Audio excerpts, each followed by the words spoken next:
방송에서 제공하는 투자 정보는 투자 판단에 대한 조언입니다. 방송에서 제공하는 주식의 가치, 가격 상승 및 가격 하락에 대해서는 방송사에서 보장하지 않습니다.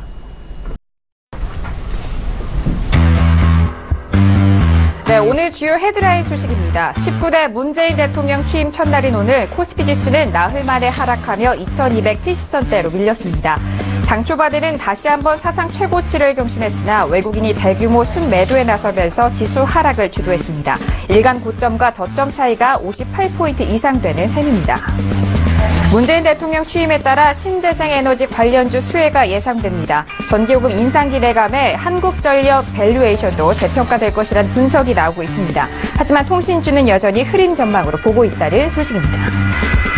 한국조선업계 선박 수주량이 3달 만에 세계 1위 자리를 되찾았습니다. 초대형 유조선의 가격 하락으로 노후 선박 교체를 추진 중인 선주들의 발주가 늘었기 때문이라는 분석입니다. 통계청에 따르면 반도체 분야의 세계적인 슈퍼 호황을 등에 업고 올해 1분기 국내 제조 공급이 관련 통계 작성 이후 최대 폭의 증가세를 나타냈다는 소식입니다. 오늘 코스피 지수는 전일 대비 22.64포인트 하락한 2270.12포인트로 마감했습니다. 코스닥 지수는 0.71포인트 내린 642.68포인트로 장을 마쳤습니다. 유가증권 시장에서는 외국인이 나흘째 사재에 나서면서 1,000억 원 이상의 순매수해줍니다. 코스닥 시장에서는 외국인과 기관의 순매수 이어가고 기관은 순매도로 이어갑니다.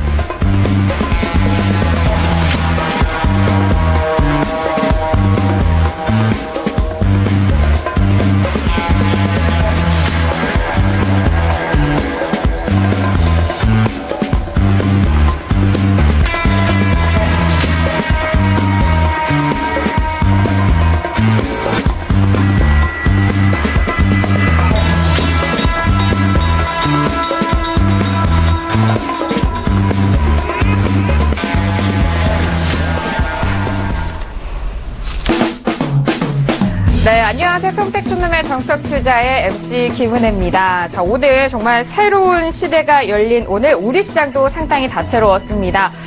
개장 직후 2,300선을 돌파하면서 롤러코스터 장세를 연출을 했는데요. 시장은 새로 국면을 맞이했습니다. 또 이럴 때 맞는 전략이 상당히 중요한 오늘인데요. 자, 오늘도 1시간 동안 함께 하시면서 시장 대응 전략까지 꼼꼼하게 챙겨가시길 바라겠습니다. 자, 오랜만에 뵀는데 오늘도 함께 해주실 분이죠. 정용 대표님을 지금 소개합니다.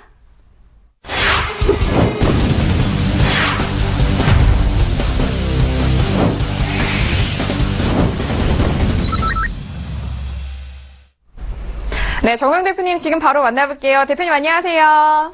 네, 안녕하세요. 네, 반갑습니다.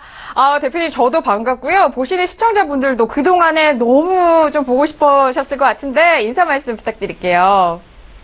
네, 방송이 없는 기간에 좀 답답했습니다. 근데 시장이 너무 급변해서요. 오늘 제가 좀 많은 얘기를 좀 해드릴 생각이 있고요. 그리고 앞으로 시장이 상당히 중요하기 때문에 좋은 기회로 삼으시면 될 것 같습니다. 네, 맞습니다. 저희가 또 긴 연휴 동안에 상당히 시장에 많은 변화가 있었습니다. 그동안에 또 시청자분들도 빨리 정호영 대표님의 이런 시장 분석 듣고 싶다 하시는 분들 정말 많으셨을 텐데요. 오래 기다리셨습니다. 오늘도 함께 하시길 바라겠습니다. 자, 정호영 대표님과 함께 평촌에게 물어봐 시간도 이어가고 있습니다. 샵 0082번으로 문자 보내주신다면요. 마지막 코너죠. 평촌에게 물어봐 시간을 통해서 여러분들에게 꼼꼼하게 상담 도와드리도록 하겠습니다. 아울러 방송 중에 제공하는 정보는요. 전문가의 조언입니다. 투자 시 참고만 하시고요. 시청자 여러분들의 직접적인 판단으로 현명한 투자하시길 바라겠습니다. 자, 오늘 상당히 중요한 시장이었는데요. 오늘 시장 키워드는 어떻게 꼽아주셨을까요? 키워드 확인해 보시죠. 자, 오늘의 평택촌놈의 오늘장 한마디입니다. 단기 고점은 확실, 추세 상승은 지속이라고 꼽아주셨습니다. 네, 긴 연휴 동안에 또 월요일장에 우리 방송이 없었던 그 날에 상당히 고점을 향해 달려갔습니다. 오늘은 장 초반에 상당히 올라와줬지만 이내 차익 실현 매물이 많이 나오는 그런 모습을 보여주면서 조금 쉬어가는 흐름이 아닌가 싶은 시작이었는데요. 자, 오늘도 많이 궁금해 하셨을 텐데 오늘장 키워드 바로 풀어보도록 하겠습니다. 대표님 오늘장 키워드 풀어주시죠. 네, 월요일에 방송은 없었지만 제가 월요일 장마감하고 나서 수요일에 단기 고점 가능성이 높다고 전달을 좀 했습니다. 근데 오늘 예상대로 좀 밀렸고요. 그리고 추세 상승은 지속이라고 말씀드렸었는데 제가 삼성전자 계속 얘기했었죠. 삼성전자가 230만 원 넘어가면 지수는 계속 가고 230만 원 못 넘으면은 지수가 못 간다고 얘기했었는데 결국 삼성전자가 230만 원 넘을 때와 밀릴 때 계속 이제 지수가 연동하는 이런 추세입니다. 잠깐 차트를 보시겠습니다. 화면 보시면 오늘 같은 경우에 무려 일교차가 58포인트였어요. 그리고 월요일에는 48포인트, 이틀 합치니까 89포인트 나오더라고요. 어쨌든 과열권인 건 확실하고요. 제가 이제 오늘 단기 고점을 해가고 본 이유가 뭐냐면 삼성전자 때문입니다. 삼성전자 잠깐 보시겠습니다. 보시면 삼성전자가 금요일에 230만 원 넘어가면서 지수가 연동을 해줬거든요. 그리고 나서 현재 밀렸는데 여기서 상당히 중요한 포인트가 있어요. 화면에 네모박스 보이시죠? 3월 15일부터 4월 20일까지거든요. 요 기간 동안 외국인이 78만 주 매도했습니다. 그리고 나서 그 이후에 오늘까지입니다. 정확하게 오늘까지 15만 주 매수가 들었습니다. 그래서 현재 제가 볼 때는 여기서 30만 주 이상 넘어가느냐 아니면 다시 줄어드느냐 이 기로에 서 있기 때문에 적어도 단기적으로는 고점이 된다 이렇게 봤고요. 그리고 더 중요한 얘기 해드리겠습니다. 표면 지수와 실제 지수의 괴리감에 대해서 지금부터 말씀드리겠습니다. 언론사 보도 자료인데요. 이게 이제 5월 6일에 나온 뉴스입니다. 그러니까 토요일이었죠. 증권사에서 뭐라고 얘기했었냐면 삼성전자하고 SK 하이닉스 제외하면 코스피가 1880선이다 이렇게 얘기했습니다. 이건 저의 주장이 아닙니다. 증권사에서 이렇게 한 얘기예요. 그러니까 2241선 기준이 되겠죠. 왜 그러냐면 5월 6일 토요일이었으니까 직전 거래일이 5월 4일이었습니다. 그래서 현 지수를 감안하면은 두 종목을 빼면 한 1900선 전후 정도 된다. 이걸 여러분들이 인식하고 계시길 부탁드리겠고요. 두 번째입니다. 코스피와 코스닥의 등락 차이를 말씀드릴게요. 이걸 왜 말씀드리는지 여러분들이 꼭 아셔야 됩니다. 그리고 투자 전략에서 자세한 설명을 해드리겠는데요. 코스피는 역사상 최고점이 언제였죠? 네, 바로 오늘이었습니다. 2323포인트, 2017년 5월 10일, 바로 오늘이었는데요. 그럼 코스닥은 얼마냐? 네, 2925선입니다. 2000년 3월이에요. 그러니까 무려 17년 전이죠. 아무리 그 당시에 버블이 있었다고는 하지만 현재 지수가 약 4.5분의 1밖에 안 됩니다. 그리고 최근 고점을 말씀드리면요. 2015년에는 788선, 2016년에는 710선, 그리고 금년에는 645선이었습니다. 이 말씀을 드린 이유가 뭐냐. 여기서 지수가 계속 상승하든 약간 조정을 받든 그 다음 차례는 코스닥이 될 수밖에 없다는 걸 말씀드리기 위해서 제가 이걸 설명드렸는데요. 어쨌든 뭐 돌발 악재가 발생하든 수급상이 안 좋든 뭐 대폭락이 나오지 않는 한 일단 코스닥 쪽에서 여러분들이 좀 기대를 하셔도 좋을 것 같다. 이렇게 정리해서 말씀드리겠습니다. 네, 알겠습니다. 오늘 장 키워드 이렇게 풀어봤고요. 그럼 구체적으로 양시장에 대해서 다시 한번 정리를 해보도록 하겠습니다. 자, 코스피 같은 경우에는 계속해서 말씀을 드리지만 오전에 최고점을 경신을 했습니다. 그리고 앞에서 말씀해 주셨듯이 이제 코스닥에 대해서 좀 기대감 갖자라는 말씀까지 해주셨는데 오늘 양시장에 대해서 정리 한번 해볼까요, 대표님? 네, 코스피는 단기 고점은 완성이 됐고요. 추세 하락은 미완성이다. 무슨 얘기냐면은 여기서 꺾일 것 같지는 않습니다. 그래서 제가 보는 관점에서는 일단 숨고르기 국면이 나올 것 같고요. 포인트는 하나예요. 삼성전자입니다. 아무리 다른 대형주들이 움직여준다고 해도 삼성전자가 가지 않으면 추세 상승 어렵기 때문에 여러분들은 삼성전자의 수급 동향을 보자 이렇게 설명드릴 수 있겠고요. 코스닥은 올해 고점이 645선이었었는데 오전에 터치를 했어요. 그리고 나서 이제 완만하게 이제 조정을 받고 있는데, 제가 보기에는 코스닥은 앞으로 좋을 것 같다, 이렇게 생각이 들고요. 삼성전자 말씀드리겠습니다. 오늘 하락은 그냥 상식적인 수준이다, 이렇게 보시면 되겠습니다. 왜 그러냐면, 아무리 좋은 종목이든 아니면 아무리 강한 시장이든 내일 갈 수는 없습니다. 그래서 오늘은 뭐 그냥, 상식적인 조정에서 끝났다, 이렇게 설명드릴 수 있습니다. 네, 알겠습니다. 오늘장 정리와 함께 삼성전자에 대한 흐름도 정리를 해봤습니다. 자, 이제 또 중요한 것 그리고 궁금하신 점은 내일장의 전망이겠죠. 자, 이렇게 코스피는 오늘 양시장에 대해서 좀 쉬어가는 흐름을 보여줬는데 내일장 전망도 같이 해보도록 하겠습니다. 자, 대표님 그렇다면 내일장 양시장에 대해서는 어떻게 보고 계시나요? 코스피는 최고점 재돌파는 어렵지 않나 이렇게 봐요. 그래서 박스 공방이 예상되는데요. 왜 그러냐면 오늘 종가 기준으로 53포인트가 올라가야지 최고점 돌파하는 거거든요. 그래서 적어도 내일은 그러긴 좀 어렵지 않나 이렇게 보고 있고요. 코스닥은 제가 볼 때 코스피의 대안으로 이제 서서히 움직일 가능성이 높고요. 오히려 코스피보다 코스닥이 좀 더 낫지 않을까 이렇게 생각하고 있습니다. 맞습니다. 코스피는 이제 최고점 재돌파에 대해서는 좀 어려운 장세가 이어질 것이다라는 그런 분석과 함께 이에 대안으로 코스닥 시장에서 조금은 더 전망적으로 기대감을 가진다라는 그런 말씀을 해주셨습니다. 자, 이렇게 양시장에 대해서 전망을 해주셨고요. 자, 오랜만에 뵙는 만큼 우리 시장 단기, 중장기적인 관점도 짚어보도록 하겠습니다. 정말 새로운 국면입니다, 대표님. 단기적인 그런 전망과 중장기적은 어떻게 보고 계시나요? 금요일까지는 박스권 흐름이 예상된다. 네. 이게 단기 전망이고요. 중기 같은 경우에는 시점으로 최고점 파악을 할 예정이고요. 그 다음에 향후에 전달한다 이렇게 말씀드렸는데 이걸 좀 구체적으로 좀 더 설명드릴게요. 저는 지수 최저점이나 최고점을 파악할 때 세 가지 방법을 합니다. 어떤 때는 지수를 탁 찍어버려요. 뭐 보통 한 달 전, 뭐 길게는 뭐 3개월 전에 미리 그렇게 얘기할 경우가 있습니다. 그리고 어떤 때는 시점을 얘기합니다. 예를 들어서 뭐 몇 주차 정도쯤에 고점이다, 저점이다. 그리고 이제 가장 정확했던 게 이제 지수와 시점을 같이 말할 때가 있어요. 이건 저를 오랫동안 보셨던 분들, 최소 5년, 길게 10년 이상 보셨던 분들은 많이 보셔서 이거 잘 아시는 내용인데 왜 이렇게 말씀드리냐면 이번에는 지수로 계산이 안 나와요. 제가 내린 최종 결론입니다. 시점으로 파악할 겁니다. 그래서 제가 마지막으로 시점으로 이제 고점 잡아드렸던 게 2015년이었거든요.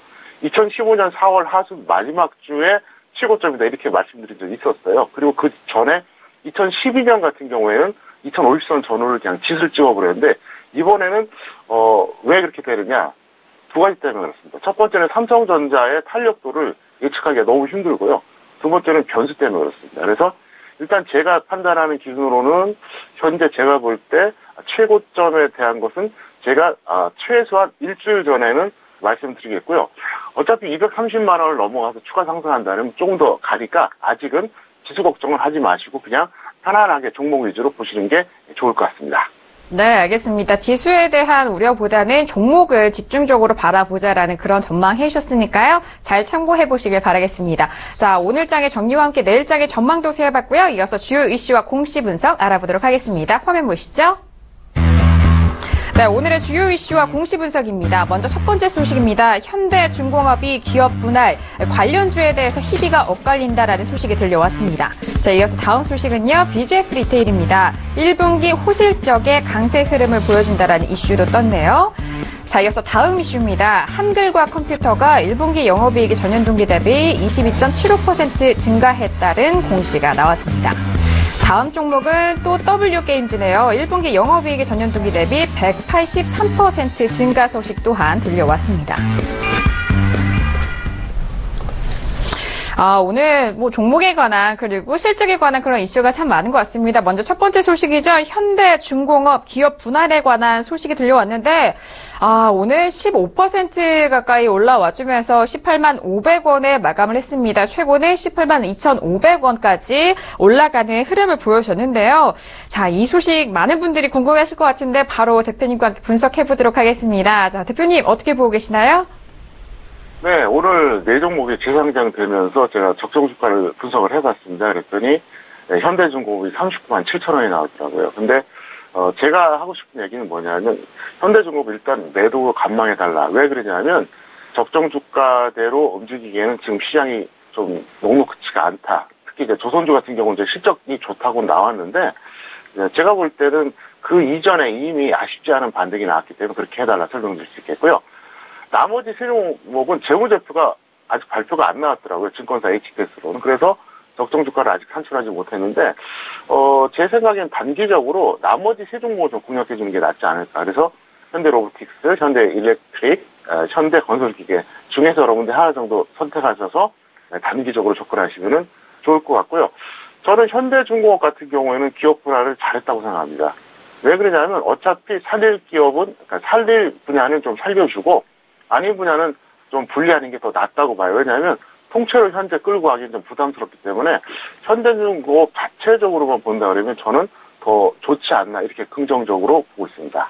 네, 알겠습니다. 오늘 현대중공업그룹 분할 4사가 4개의 회사가 주식시장에 등판했습니다. 모두 흥행에 좀 성공했다라는 그런 소식이 들려왔는데 현대로보틱스는 39만 원, 현대건설기계는 24만 원, 그리고 현대일렉트릭은 28만 원에 장을 마쳤습니다. 지금 오늘 장 분석을 해본 거는 현대중공업인데요. 현대중공업에 대해서는 매도 관망 시점 확인하셨고 이 나머지 말씀드린 이 3개 종목 중에서 좀 잘 보시라는 그런 말씀 해주셨으니까요. 참고해 보시길 바라겠습니다. 자, 이어서 실적 소식입니다. BJF 리테일은 정석투자 통해서 대표님이 많이 거론해 주셨던 그런 종목인데 자, 1분기 호실적의 강세 흐름 보여주고 있다라는 소식입니다. 자, BJF 리테일 오늘 갭상승 해주면서요. 12만 원에 마감을 했습니다. 밑꼬리를 좀 달았네요. 대표님, 많은 분들 궁금하실 것 같은데요. BJF 리테일은 어떻게 접근할까요? 네, 이 종목도 제가 매달 업데이트하는 적정 주가를 통해서 다시 분석해보니까 35,700원까지 올라갔습니다. 그래서 적정 주가가 저는 이제 그걸 다 공개할 수는 없지만은 4가지 요소를 가미해서 되기 때문에 이게 이제 좀 달라집니다. 계속 한 달마다 달라지는데, 그렇다 쳐도 지금 고평가된 건 맞고요. 보유자는 매도하시고 미보유자는 5일선 이탈 시에 전업 단기로만 하자 이렇게 설명드렸습니다. 저는 BJF 리테일에 대해서는, 중장기적으로는 좋게 봐요. 왜 그러냐면 1인 가구 증가하고 편의점 같은 경우는 당연히 좋을 수밖에 없거든요. 그런데 어쨌든 너무 고평가되어 있고요. 아직까지도 저평가된 코스피라든가 코스닥의 종목들이 많이 있으니까 이 종목이 뭐 더 간다고 하더라도 크게 미련 갖지 마시고요. 없는 분들은 단기 매매하시면은 적합할 것 같습니다. 네, 알겠습니다. BJF 리테일 내수주 관련돼서도 좀 많은 분들이 관심 있게 보고 계시는 것 같은데요. 자, 일단 고평가되어 있다라는 말씀은 여전히 해주고 계십니다. 하지만 중장기적으로는 이 종목을 바라보도 좋다라는 그런 말씀을 해주셨는데 보유자에 대해서는 매도와 미보유자에 대해서는 5일선 이탈 시에 대해서 단기 투자로 접근하자라는 그런 전략 짜주셨습니다. 자, 이어서 다음 종목도 볼게요. 한글과 컴퓨터 1분기 영업이익이 전년 동기 대비 22.75% 증가했다라는 그런 소식입니다. 오늘 상당히 장대 양봉으로 마감을 했는데 18,300원에 마감을 했습니다. 5% 넘게 상승을 해주면서 거래량도 상당히 증가를 했어요. 대표님, 한글과 컴퓨터는 어떻게 보실까요? 네, 이 종목은 보유자 같은 경우에는 조금 더 홀딩해도 될 것 같습니다. 그리고 미보유자는 5일선 이탈 시 전업 단기 매매가 좋은데요. 제가 서두에서도 말씀드렸다시피 코스닥 쪽 보시는 게 좋기 때문에 아마도 코스닥에는 이런 마인드가 좋지 않을까 이렇게 보고 있고요. 한글과 컴퓨터 잠깐 차트로 설명드리겠습니다. 화면에 보시면 이제 지금 한글과 컴퓨터가 이게 나갑니다. 나가는데 오늘 완전히 탄력을 받았어요. 왜 그러냐면 여기서 이제 가격이 좀 수렴하는 구간이었거든요. 그러고 나서 오늘 이렇게 올라갔다. 사실 저게 실적 때문에 올라갔다고 하지만 제가 볼 때는 어차피 수급이거든요. 실적이야 솔직히 말해서 개인들만 좀 늦게 아는 거지 알 사람들은 미리 다 안다고 봐야 돼요. 그래서 이 종목을 보유하신 분들은 계속 홀딩 좀 더 해주시길 바라겠고요. 그리고 미보유자는 5일선 이탈 시에 한번 접근해보자. 이렇게 설명드리겠습니다. 네, 알겠습니다. 한글과 컴퓨터 이슈는 이런 실적에 대한 그런 이유였지만 정말 말씀해주신 대로 차트상을 보니까 또 정배열을 또 이루고 있는 수렴하는 그런 상태다라는 말씀을 해주셨습니다. 3월 17일 날에 최저 15,600원에서 상당히 좋은 흐름을 보여주고 있는데요. 보유자에 대해서는 계속적으로 홀딩하라는 그런 전략 짜주셨으니까요. 잘 참고해보시기 바라겠습니다. 자, 이어서 게임주도 보도록 하겠습니다. W게임즈 또한 실적에 대한 소식이 들려왔습니다. 전년 동기 대비 영업이익이 무려 183%가 증가했다라는 그런 소식이 들려왔는데요. 자, 오늘장 하지만 이런 좋은 소식에도 불구하고 1% 넘게 57,100원에 마감을 했습니다.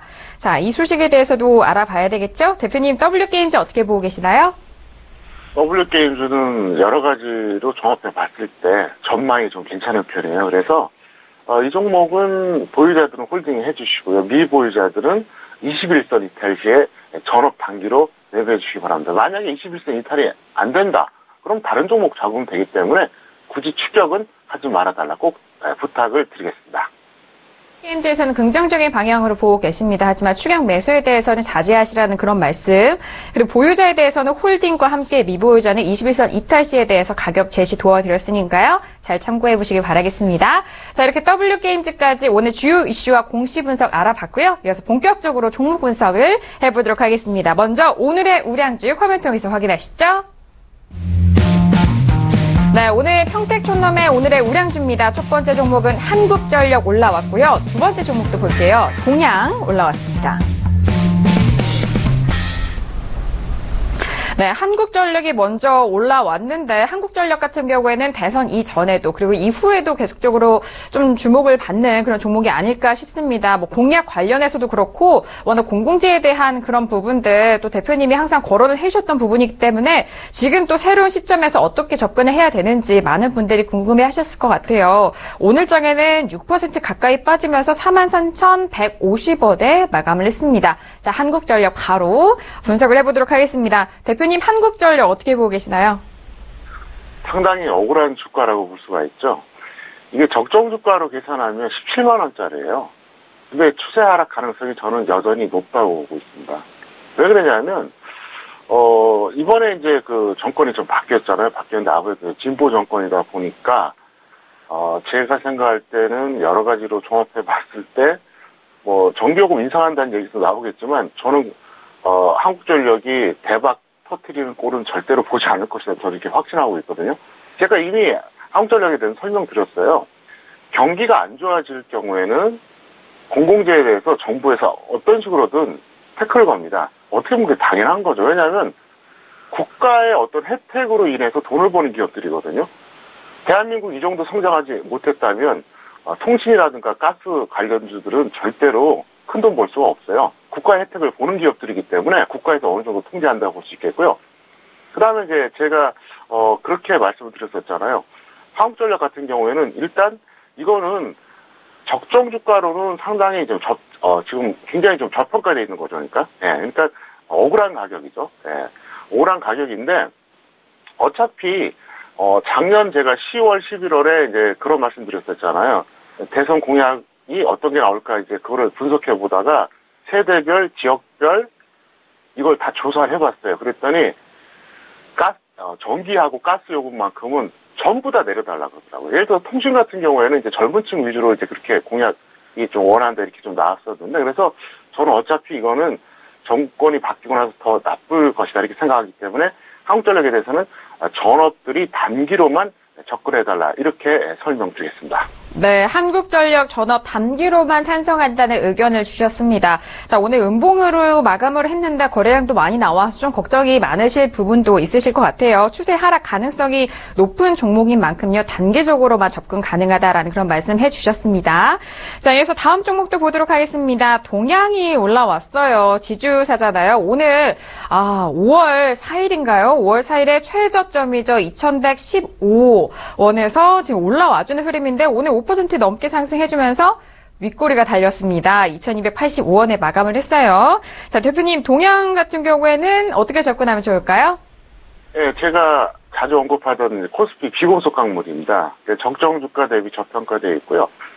충분하게 조정을 받았어요. 그래서 이 종목은 21선 이하에서 전업 단기는 찬성한다 이렇게 볼 수 있겠고요. 잠깐 차트로 설명드리겠습니다. 현재 나가고 있는 종목은 한국전력이고요. 이 종목이 이제 동양입니다. 동양인데, 아주 좋습니다. 제가 볼 때는 조정이 충분했어요. 왜 그러냐면 이제 고점이 작년 봄이었거든요. 한 1년 전이었고요. 그리고 그 당시 가격이라든가 이런 걸 봤을 때 지금 딱 좋은 구간입니다. 그래서 이 종목 같은 경우 만약에 없는 분들 같은 경우에는 21선 보시면서 들어가시면은 충분하지 않을까 이렇게 생각하고 있습니다. 네, 알겠습니다. 동양에 대해서는 21선 이하 전업 단기로는 상당히 찬성한다라는 그런 가격 전략까지 말씀해 주셨으니까요. 동양 잘 참고해 보시길 바라겠습니다. 자, 오늘의 우량주였죠. 한국전력과 동양까지 알아봤고요. 그래서 오늘의 개별주 화면 통해서 확인하시죠. 자, 오늘의 개별주입니다. 첫 번째 종목은 이 종목이 올라왔습니다. 남화토건이 올라왔고요. 이어서 두 번째 종목은 한국선제가 올라왔습니다.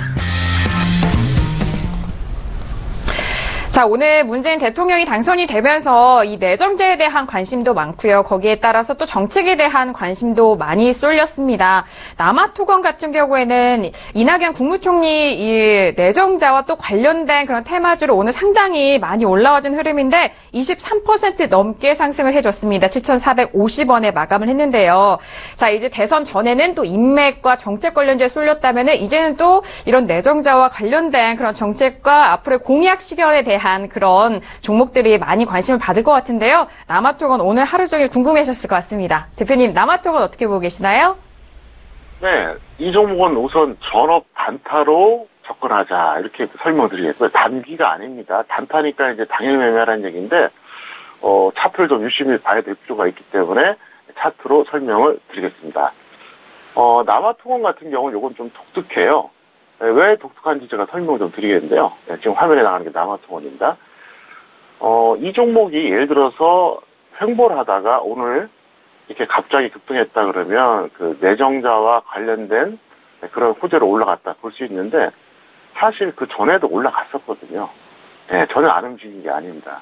무슨 얘기냐, 이건 둘 중에 하나예요.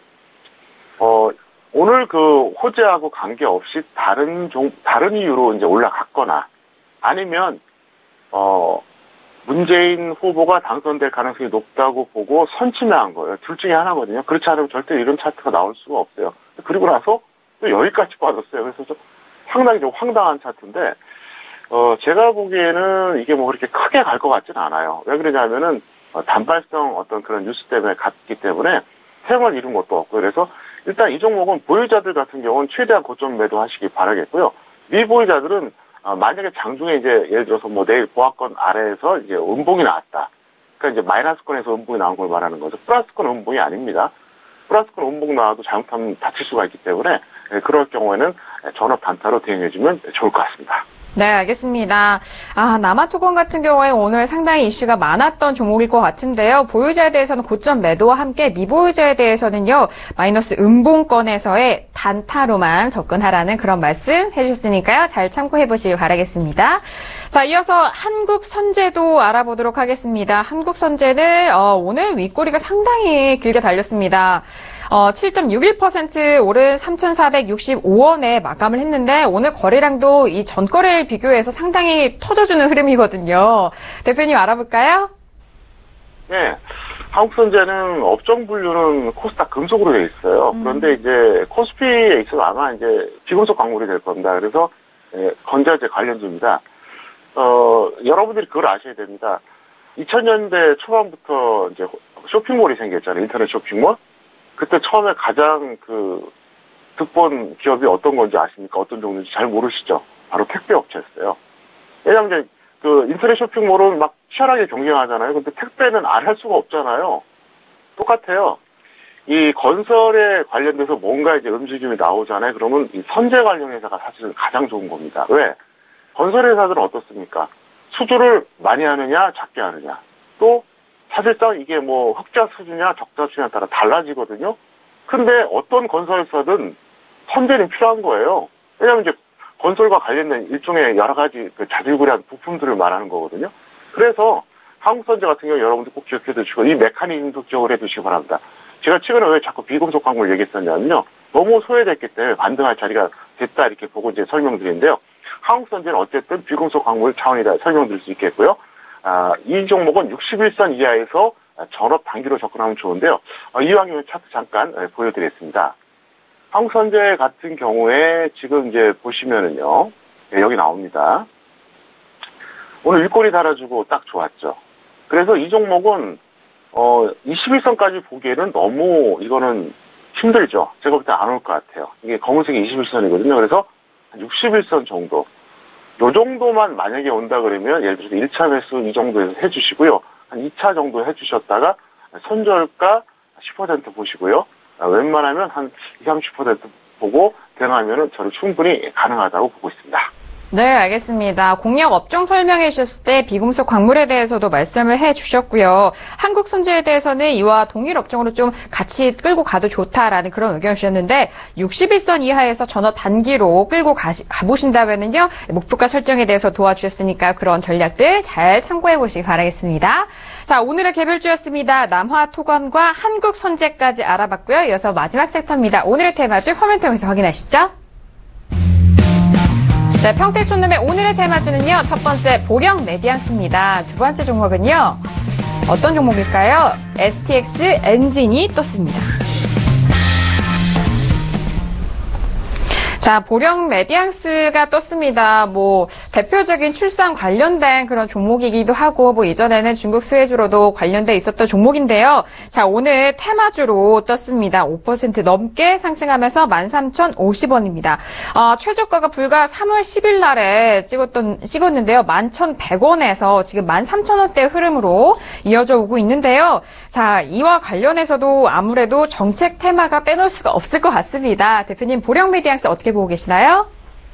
네, 대응 전략부터 말씀드릴게요. 네. 21선 이하 전업 단기 분할 매수해달라 이렇게 설명드리겠고요. 출산 장려 관련된 테마에 대해서 제가 설명을 드릴게요. 제가 미세먼지 테마는 가장 좋은 테마라고 얘기를 제가 누차 반복적으로 말씀드렸습니다. 근데 이 출산 장려 테마 같은 경우 사실은 좀 애매해요. 뭐가 애매하냐면은 이것보다도 더 중요한 국가적인 사안이 없습니다, 사실은. 그런데 실제적으로 이게 너무 좀 분산이 돼 있다는 거죠. 예를 들어서 미세먼지 테마다 그러면 뭐 어떻습니까? 뭐 공기청정기라든가 뭐 마스크 관련된 거 이거 확실하게 드러나거든요. 근데 출산 장려된 게 사실은 이게 유아용품만 있는 게 아닙니다. 엄청나게 이게 지금 스펙트럼이 넓어요. 그래서 제가 생각할 때는 출산 장려와 관련된 테마주들은 여러분들이 그냥 짧게 보시고요. 아직까지는 그렇게 강력한 테마로 보시기에는 좀 무리가 있다 설명드릴 수 있겠고요. 왜 그런지 차트로 설명을 드리겠습니다. 화면 나가 있는데요. 조금 전에 대응 전략 말씀드릴 거예요. 이거 추세 한번 볼까요? 보세요, 한번. 2015년에 고점이었죠. 그리고 계속 빠졌어요. 어떤 이유를 갖다 대더라도 이건 말이 안 되는 거예요. 그러니까 출산 장려와 관련돼서 정말로 중요한 테마라 그러면 이렇게 빠질 수가 없다는 얘기죠. 그래서 제가 생각할 때는 출산 장려와 관련된 것들이 사실 범위가 너무 넓기 때문에 이건 그동안 많이 갖다 붙인 거고요. 제가 볼 땐 중국 테마라는 게 더 가깝습니다. 근데 잘 아시다시피 지금 어떻습니까? 우리나라가 중국에 여러 가지로 수출할 때 제약이 많잖아요. 사드 보복 때문에. 그래서 아마 그런 관점으로 보시는 게 조금 더 정확하지 않을까 이렇게 생각하고 있습니다. 알겠습니다. 보령 메디앙스에 대해서 대응 전략도 세워주셨습니다. 21선 이하에서 전업 단기로 분할 매수로 좀 모아가시는 전략을 말씀해 주셨으니까요. 잘 참고해 보시길 바라겠고요. 이어서 STX 엔진이 떴습니다. STX 엔진에 대해서는 오늘 상당히 롤러코스터 같은 그런 장세를 연출해줬는데, 자, 오늘 최고가죠. 이 15,750원을 찍고 내려오는 윗꼬리 길게 달리는 흐름을 보여줬습니다. 11% 넘게 상승하면서 14,500원입니다. 대표님, STX 엔진 어떻게 보고 계시나요? 네, STX 그룹 전체가 아마 그 투자자분들은 잊지 못할 것 같아요. 왜냐하면 너무나 심하게 빠졌었잖아요. 근데 이제 이 종목은 적정 주가가 7,000원짜리인데 최근에 이제 그 매각 기대감에 급등을 했어요. 근데 저는 직장인은 절대 반대하고요. 전업도 관망해달라. 좀 더 이제 조정을 받으면 그때 관심 가져달라 설명드릴 수 있는 게 왜 그러냐. 지금 저평가된 종목이 아직도 많이 있어요. 그런데 이 종목을 위험하게 들어갈 이유가 전혀 없다는 얘기고요. 어쨌든 저는 아직까지는 STX 그룹주들 신뢰할 수가 없기 때문에 웬만하면 STX 그룹주들 여러분들이 접근하지 말아달라 이렇게 부탁을 드리겠습니다. 네, 알겠습니다. 매각 기대감에 상당히 최근에 급등세를 이어가고 있는 흐름입니다. 이런 흐름에서 뭐 투자자분들이 쉽사리 접근하실 수 있는 그런 기대감까지 불러일으킬 수도 있는데, 하지만 이 외에도 저평가된 종목들이 더 많기 때문에 위험성과 리스크 관리 차원에서 잘 보전하셔라라는 그런 말씀을 해주셨고요. 직장인과의 전업도 관망하라는 그런 전략 짜주셨으니까요. 잘 참고해 보시기 바라겠습니다. 자, 오늘의 테마주였습니다. 보령 메디앙스와 STX 엔진까지 알아봤고요. 이어서 내일의 전략 알아보도록 하겠습니다. 먼저 현물 전략부터 볼게요. 자, 내일장 공략 업종과 테마입니다. 먼저 업종을 볼게요. 코스피보다는 코스닥 우선으로 생각을 해보자. 그리고 중심 업종보다는 소외 업종에 우선 해보자라는 그런 전략입니다.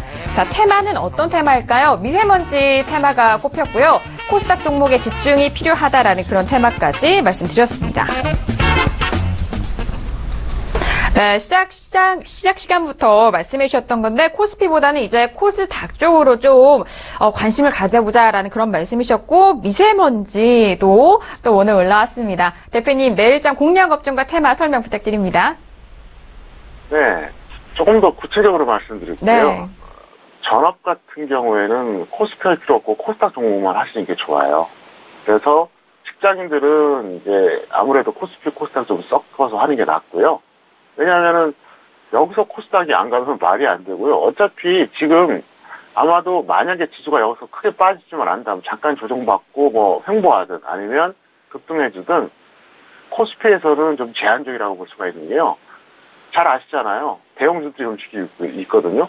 대형주들이 운 좋은 날은 하루에 5%도 나오지만 솔직히 말해서 대형주들은요 20%씩 날라고 그러면 웬만하면 한 달 걸립니다. 그래서 지금 코스닥이 너무 많이 이제 빠져 있고 차별화가 아니라 좀 어떻게 보면 좀 너무 이제 소외된 상태이기 때문에 그쪽으로 배팅하는 게 좋을 것 같고요. 그 다음에 이제 업종 같은 경우는 이제 중심 업종이 있고 이제 소외 업종이 있는데 그러면 구체적으로 말씀드릴게요. 현재 중심 업종은 뭡니까? 전기전자하고 화학 쪽, 네, 그 정도 볼 수 있거든요. 근데 이제 증권도 이제 중심 업종에 해당됩니다. 근데 그거보다는 어차피 지수가 좋을 때는 순환매들의 양상이 있어요. 그래서 유동성이 증가하면서 단기적으로 최소한 순환매가 되기 때문에 소외된 업종들 중에서 보면은 저평가된 종목들이 상당히 있으니까 그쪽으로 보시는 게 나을 것 같고요. 테마는 미세먼지, 어차피 이거는 계속 전 갈 수 있는 테마라고 보기 때문에 미세먼지 테마 이렇게 하면 됩니다. 만약에 이제 약간 조정받는다, 옆으로 횡보한다, 그러면 매수하세요. 근데 어떤 뉴스가 나온다거나 또 공기질이 좋아졌다 그러고 한 급등 나오죠, 또 매도하시고요. 계속 반복하시면 됩니다. 다시 한번 말씀드리지만 미세먼지 테마는 이게 절대 단발성이 될 수가 없고요. 어차피 이 테마는 올해뿐만 아니라 계속해서 아마도 테마주로 될 수밖에 없다는 걸 확실하게 말씀드릴 수 있는 이유가 뭐냐? 해결책이 없잖아요, 지금. 중국 같은 경우는 지금 자기네들 책임 없다고 이렇게 나오고요. 한국 입장에서는 지금 마땅한 대안이 없어요. 구조적으로 문제가 있기 때문에 어차피 미세먼지 테마주는 여러분들이 계속 관심을 가져보시면 좋을 것 같습니다. 네, 알겠습니다. 중심 업종보다는 소외된 코스닥의 소외된 업종, 저평가된 업종으로 집중을 해보시라는 그런 말씀과 함께 미세먼지 관련해서는 꾸준한 관심으로 저점 매수 그리고 고점 매도에 대한 그런 전략을 세워주셨으니까요. 잘 참고해 보시기 바라겠습니다. 자, 이어서 파생 전략도 알아보도록 하겠습니다. 화면 통해서 확인하시죠. 네, 현물 먼저 볼게요. 주식 선물도. 자, 먼저 주식 선물 투자 전략입니다. 추세는 코스피 유통업에 집중을 해보자라는 말씀이시고요. 자, 이어서 단타 전략 볼게요. 코스피에선 전기전자, 의약품 집중해보자라는 말씀 해주셨습니다. 자, 주식 선물 빠르게 알아보도록 하겠습니다. 추세와 단타에 대해서 유통업과 전기전자, 의약품이 꼽혔습니다. 대표님 설명 부탁드릴게요. 네. 여러분들이 추세적으로 만약에 매도를 하신다면 코스피 유통업 쪽에서 잘 보시면 될 것 같고요. 방송 다시 보시게 하면 이제 어떤 종목인지 금방 알 수 있습니다. 그리고 단타는 역시 코스피 전기전자하고 의약품입니다. 전기전자 같은 경우는 최근에 삼성전자와 더불어서 두세 종목 정도가 대형주가 좀 급등한 종목이 있거든요. 그쪽에서 여러분들이 단기 매매하시면 맞을 것 같습니다. 그리고 의약품 같은 경우에 이제 트럼프 케어가 통과되면서 최근에 급등한 종목이 있었죠.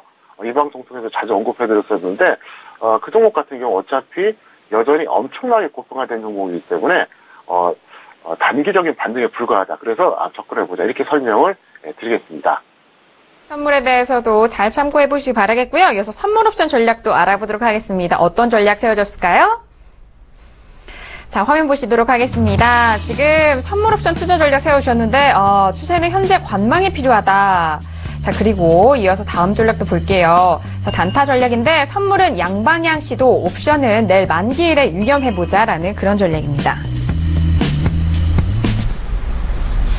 네, 현물 시장에서는 외국인이 사들였지만 좀 선물 시장에서는 외국인이 매도세로 좀 전환을 하는 흐름도 보여졌고요. 그리고 옵션은 만기일까지 겹쳤습니다. 자, 선물 옵션 전략에 대해서 알아보도록 할게요. 대표님, 선물 옵션 전략 어떻게 세워주실까요?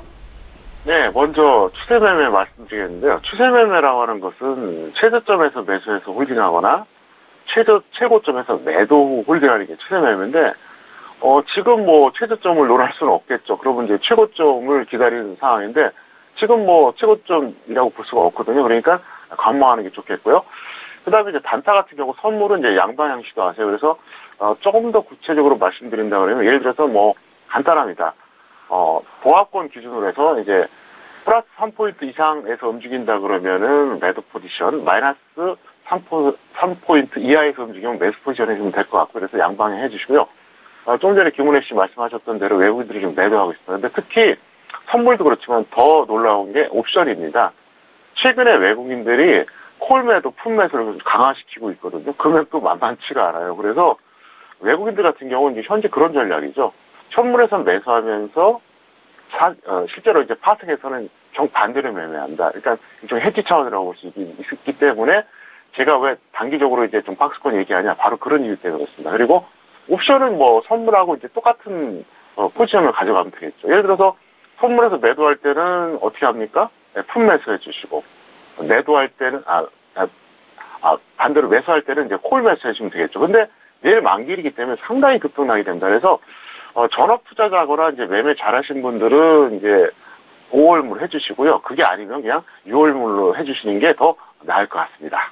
네, 알겠습니다. 이렇게 파생 전략도 알아봤습니다. 현물 시장을 이해하기 위해서는 이런 파생에 대한 흐름도 같이 알으셔야만 이렇게 이해가 가능한 부분이기 때문에 파생 전략도 꼼꼼하게 가져가시길 바라겠습니다. 자, 이렇게 전략까지 알아봤고요. 이어서 직접 물어보는 코너입니다. 평촌하게 물어봐 시간 이어갈게요.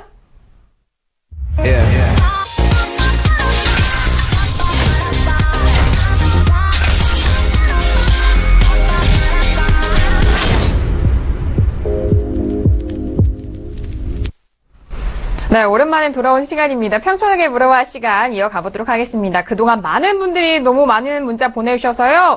오늘 차근차근 하나씩 해결해 드리도록 하겠습니다. 먼저 첫 번째 문자 바로 들어가 보도록 할게요. 자, 3750님이 보내신 문자입니다. 수고하십니다. 코롱 58,000원의 매수, 비중이 10%인데 매도 시기가 궁금합니다. 꼭 부탁드립니다, 대표님이라고 문자 보내주셨습니다.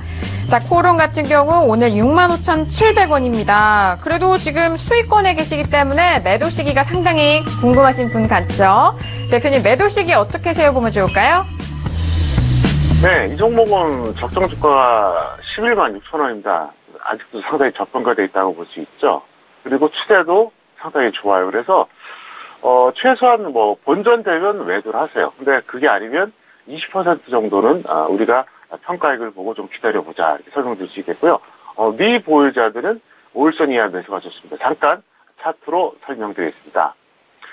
화면 보시면 최근에 추세가 좀 좋아졌어요. 최근에 한 며칠 전부터 좋아졌죠. 그전에는 이제 그 고점 찍고 이제 밀렸다가 이제 올라가는 상황인데, 보유하신 분은 한 20%까지는 기다려볼 가치가 충분하지 않나, 이렇게 생각하고 있고요. 만약에 이 종목이 조정을 받는다, 그럼 현재 없다, 그러면 5일선 정도 보시면서 들어가시면은 무리가 없을 것 같고요. 좀 더 긴 추세로 볼까요? 보시면 어때요? 코롱 같은 경우에는 2015년 직전까지 상당히 약했습니다. 그리고 2015년과 2016년에 걸쳐서 어쨌든 고점을 한번 찍어줬고요. 그리고 조정을 충분히 받은 상태입니다. 사실은 제가 그랬잖아요. 지금 이게 116,000원이 적정 주가라고요. 그럼 지금도 저평가돼 있잖아요. 그러면 도대체 이때는 얼마였냐는 거예요. 2만 원밖에 안 됐죠. 그러니까 그때 기준으로 본다 그러면 거의 한 5분의 1입니다. 그래서 제가 항상 그 말씀드리죠. 이 적정 주가에서 제가 그게 의미가 있다 그랬잖아요. 이건 저의 경험인데요. 그러니까 3배 이상 고평가된 거하고 5분의 1 이하 저평가된 거는 정말 참고할 만합니다. 물론 그게 다 수익 난다는 보장은 못해요. 투자해서 장담할 수 없잖아요. 근데 이 적정 주가가 그래서 상당히 중요하다고 이제 말씀드린 건데, 그러니까 코롱 같은 경우에도 만약에 적정 주가를 알고 한 2, 3년 전에 알고 있었다면 어떻게 할까요? 들어가 볼만 하죠. 왜? 11만 원짜리인데 겨우 2만 원밖에 안 하잖아요. 그리고 이제 운 좋게 이렇게 많이 급등했는데 꼭 이렇게까지 급등을 많이 안 하더라도 일단 여러분들 그거 참고해 주시면 될 것 같고요. 뭐 제가 뭐 지난번에도 약속드렸지만 언젠가는 서울경제TV의 홈페이지에 꼭 적정 주가를 제가 모두 다 공개를 해드리겠습니다. 네, 알겠습니다. 코오롱 같은 경우에는 지금 수익권에 계신데 20%에 대한 목표가 설정 도와드렸고, 미보유자에 대해서는 5일선 이하에서 매수 전략까지 챙겨드렸으니까요. 코오롱도 관심 종목에 잘 넣고 봐주시길 바라겠습니다. 자, 이어서 다음 문자 빠르게 확인을 해보도록 하겠습니다. 이어서 다음 문자는요, 3018님이 보내신 문자네요. SNC 엔진 그룹을 매수하셨는데 1,170원에 비중 40% 쓰셨고, 대표님, 이 종목을 어떻게 보시나요? 제발 도와주세요. 라고, 울면서 보내주셨어요. SNC, C 엔진 그룹 보도록 할게요.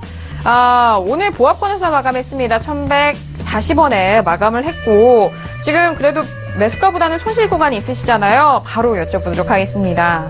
대표님, 3018님께서 정말 애절하게 부탁을 하셨는데 어떻게 보고 계시나요?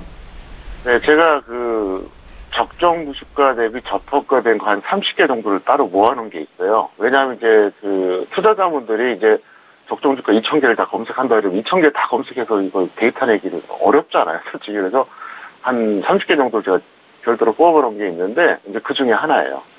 왜냐하면 이 종목이 놀랍게도요, 적정 주가 1,300원짜리입니다. 지금 얼마죠? 지금 1,100원대잖아요. 무지막지하게 저평가되어 있죠. 그래서 이 종목은 엄청나게 어떤 악재가 생긴다거나, 어떤 우리가 모르는 어떤 회계상의 부정이 있다거나, 그런 건 없다라고 진짜 말도 안 되는 저평가이기 때문에, 이렇게 해주세요. 이분 같은 경우에는 어떻게 주시느냐.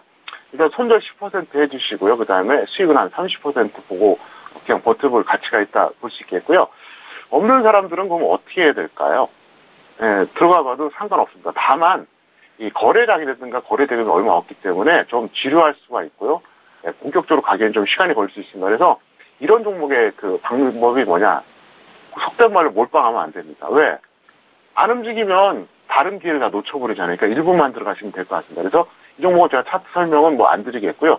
일단 들어가셔도 무난하다 설명을 드리겠습니다. 네, 시청자분 덕분에 이런 저평가된 종목도 발굴을 할 수가 있었네요.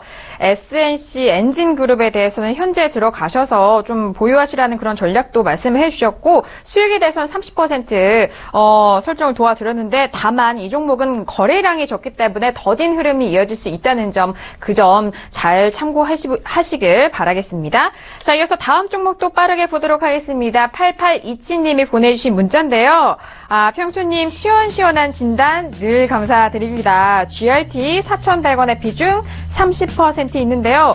계속 빠졌어요. 어떻게 해야 하나요? 라고 문자를 보내주셨습니다. 항상 시원시원한 진단에 대해서 감사한 분이신 것 같은데, GRT 보시면 3,550원입니다. 오늘장 거의 2% 넘게 빠졌고, 2% 가까이 빠졌고, 5월 2일 날에 최저 3,300원에서 더딘 흐름 보여주고 있는데 바로 여쭤보도록 할게요.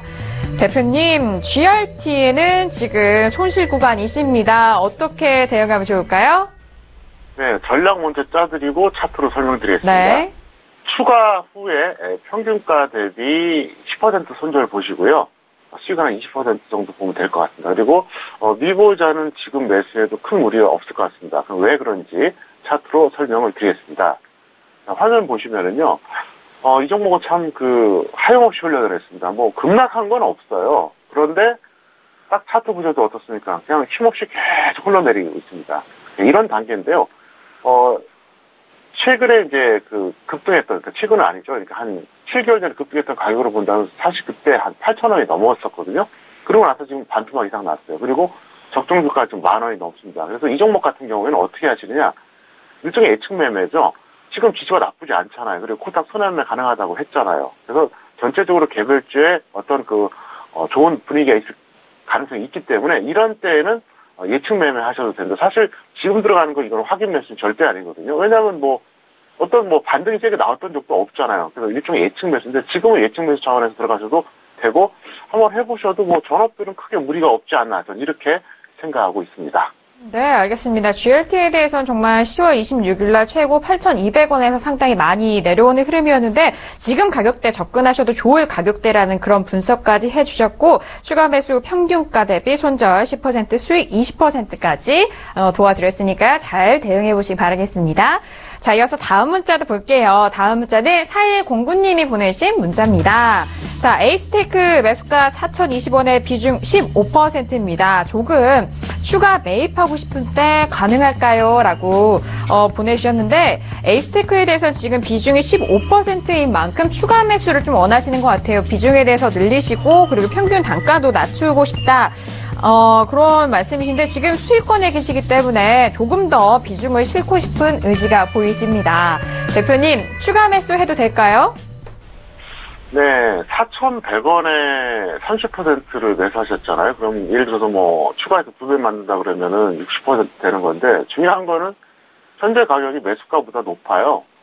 평균 단가를 높이는 추가 매수는 전 반대합니다.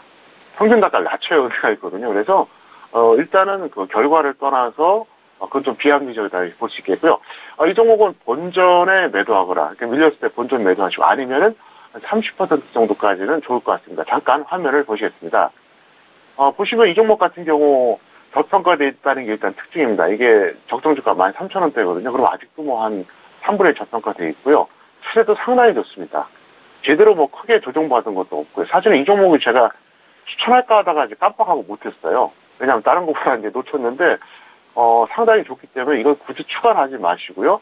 웬만하면은 그냥 현재 비중만 들고 하시고 손절가하고 목표 수익 요것만 좀 엄수해주면 될 것 같고 일단 손절할 이유는 없으니까 최소한 본전 매도하시면 될 것 같습니다. 네, 알겠습니다. 지금 수익권에 계신 만큼 당연히 매수가보다 현재 가격이 높습니다. 여기서 추가 매수를 하신다면 당연히 평단가가 높아지기 때문에 지금 가지고 계신 비중만으로 끌고 가시라는 그런 말씀해 주셨으니까요. 잘 참고해서 대응해 보시기 바라겠습니다.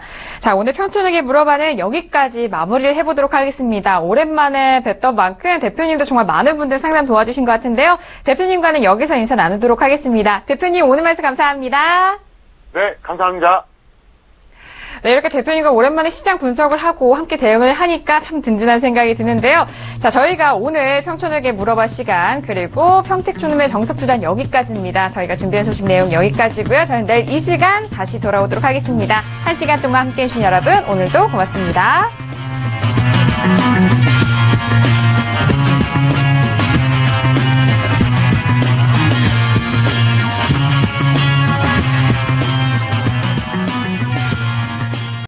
본 방송에서 제공하는 투자 정보는 투자 판단에 대한 조언입니다.